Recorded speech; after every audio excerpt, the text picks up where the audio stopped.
नमो भगवते वासुदेवाय। श्री कृष्ण गोविंद हरे मुरारी, हे नाथ नारायण वासुदेव। बंधु बांधवों सहित द्वारका गमन पर प्रजाजनों एवं बंधु बांधवों द्वारा श्री कृष्ण जी का अपूर्व स्वागत होना। सूत जी कहते हैं कि द्वारका पहुंचकर श्री कृष्ण जी ने जोर से अपना शंख बजाया।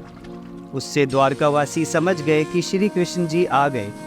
फिर तो संसार के स्वामी अपने राजा के दर्शनों की इच्छा से सारी प्रजा टूटकर उनका दर्शन करने लगी। अपूर्व स्वागत हुआ। सबने भगवान श्री कृष्ण जी पर अपना सर्वस्व निछावर किया। फिर जैसे पिता से पुत्र कहते हैं, वैसे ही प्रीति से प्रसन्न मुख वाले प्रजागण श्री कृष्ण जी से गदगद हो बोले, हे नाथ, इस संसार में आप ही सबका कल्याण करने वाले हैं। हम सब प्रजागण आपके उन चरणों को नम्र प्रणाम करते हैं कि जिन्हें इंद्र, ब्रह्मा और नारद भी प्रणाम करते हैं। हे विश्वात्मन, आप हम सबका कल्याण करें, क्योंकि आप ही हमारे माता पिता, मित्र और स्वामी हैं। आप ही हम लोगों के उत्तम गुरु तथा परम देवता हैं। आपके अनुकूल होने से हम लोग कृतार्थ हो गए। आपको पाने से हम लोग सनाथ हैं, क्योंकि आपका दर्शन देवताओं को भी दुर्लभ है। आपके इन हास्य तथा स्नेह युक्त अवलोकन वाले तथा मनोहर अंगों को देखने का हमें सौभाग्य प्राप्त है। हे कमल नेत्र, हे अच्युत, जब आप हम सबको त्याग कर हस्तिनापुर चले गए, तब आपके बिना हम पुरवासी विकल और दीन होकर दिन रात आपके ही वियोग में दुखी रहते थे। आपका एक क्षण का भी वियोग हमारे लिए करोड़ों वर्ष के समान दुखदायी हो जाता है। तब प्रजाजनों के ऐसे वचनों को सुनते हुए श्री कृष्ण जी अपनी उस द्वारिकापुरी में पहुँचे कि जो मधु, भोज, दशा कुकुर, अंधक और वृष्णि वंशियों से वैसे ही रक्षित थी जैसे नागों से पाताल लोक रक्षित रहता है। वह पुरी सब ऋतुओं में पुष्पादिक समस्त संपत्ति वाले पवित्र वृक्षलता मंडप से सुशोभित, खेलने योग्य बगीचों के मध्य में तड़ागों की शोभा से सर्वदा ही शोभायमान रहती थी। उसके नगर द्वार तथा सब घरों के द्वारों और मार्गों में जहाँ तहाँ सर्वत्र बंधनवार टंगे हुए थे।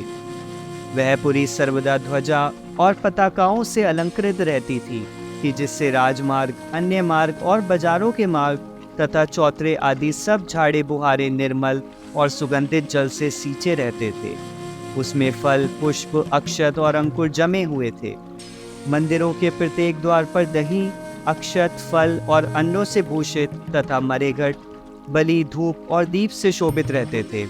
तब कृष्ण जी को आते हुए सुनकर वासुदेव, अक्रूर, उग्रसेन, अमित पराक्रमी बलभद्र, प्रद्युम्न, चारुदेशन तथा जामवंती के पुत्र सांबादिक सब बड़े हर्ष से अपने भोजन, शयन और आसनों को छोड़कर हाथ में मांगलिक वस्तुओं को लेकर आदर और स्नेह पूर्वक संभ्रमचित बड़ी प्रसन्नता से अपने रथों पर चढ़कर अगवानी करने चले।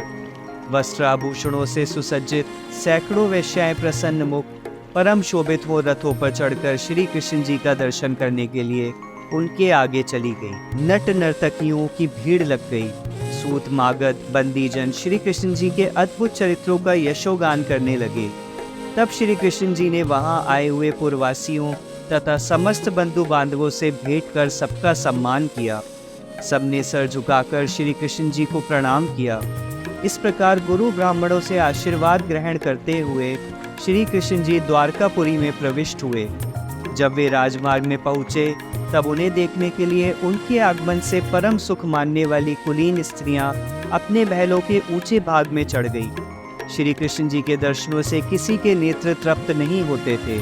जिन श्री कृष्ण जी के वक्षस्थल में श्री लक्ष्मी जी का निवास है, जिनका मुख सुंदरता रूपी अमृत पीने के लिए नेत्रों का पात्र है, जिनकी भुजाओं में लोकपालों का वास है, जो सर्वदा पीतांबर और वनमाला धारण किए रहते हैं, जिन पर मार्ग में श्वेत छत्र और चंवर चला करता है, जिन पर फूलों की वर्षा होती है, वे संसार के स्वामी श्री कृष्ण जी उस समय ऐसे शोभायमान हो रहे थे और आकाश में सूर्य, चंद्रमा, इंद्रधनुष और बिजली से संयुक्त मेघ शोभायमान होते हैं। तदंतर श्री कृष्ण जी ने गृह में प्रवेश किया। माता पिता ने उन्हें छाती से लगाया। श्री कृष्ण जी ने देवकी आदि सातों माताओं को सर झुकाकर हर्ष से प्रण किया। श्री कृष्ण जी को देखकर माताओं के स्तनों से दूध टपकने लगा। वे कूदकर उनकी गोद में जा बैठे। माताओं ने प्रेमाश्रु बहाकर उन्हें भिगो दिया। पश्चात श्री कृष्ण जी समस्त संपत्तियों से पूर्ण तथा सब मंदिरों से उत्तम अपने उस मंदिर में प्रविष्ट हुए कि जहाँ स्त्रियों के 16,108 मंदिर थे। तब बहुत दिनों बाद विदेश से घर में आए हुए पति को देखकर सब स्त्रियां प्रसन्न हो दौड़ पड़ी। सबके नेत्रों में लज्जा और स्नेह भरा हुआ था। सब दूर से ही श्री कृष्ण जी को देखकर उनके हृदय से जा मिली। पश्चात पुत्रों के द्वारा उन्होंने श्री कृष्ण जी के दर्शन किए। उन सबके नेत्रों में प्रेमाश्रु भरे हुए थे। उसे उन्होंने बहुत रोका, परंतु वे कुछ टपक ही पड़े। यद्यपि वे श्री कृष्ण जी सबके समीप में ही स्थित रहने वाले थे, तथापि उनमें जो प्रतिपल नवीनता उत्पन्न होती थी उसे भला कौन स्त्री छोड़ना चाहती। इसी से तो परम चंचला लक्ष्मी भी उनके कमलवत चरणों को कभी नहीं छोड़ती। यद्यपि देखने में उन श्री कृष्ण जी के पास में कोई अस्त्र शस्त्र नहीं रहता था और वे सर्वदा निरस्त्र ही रहते थे, तथापि उन्होंने पृथ्वी का भार हरण करने के लिए कुछ 40 राजाओं में परस्पर वैर भाव उत्पन्न कराकर अनेक अक्षौहिणी सेना के होते हुए सबका सर्वस्व नाश कर डाला।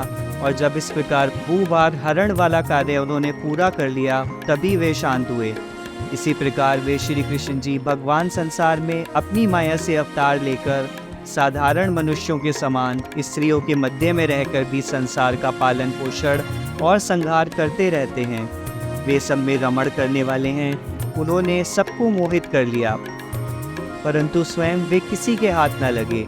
किंतु संसार जनों जो मूर्ख हैं वे यही जानते हैं कि श्री कृष्ण एक साधारण मनुष्य थे, परंतु उन्हें जानना चाहिए कि जो प्रकृति में स्थित रहते हुए भी सर्वदा उसके गुणों से युक्त नहीं होता, वही ईश्वर है। यही उसकी ईश्वरता है।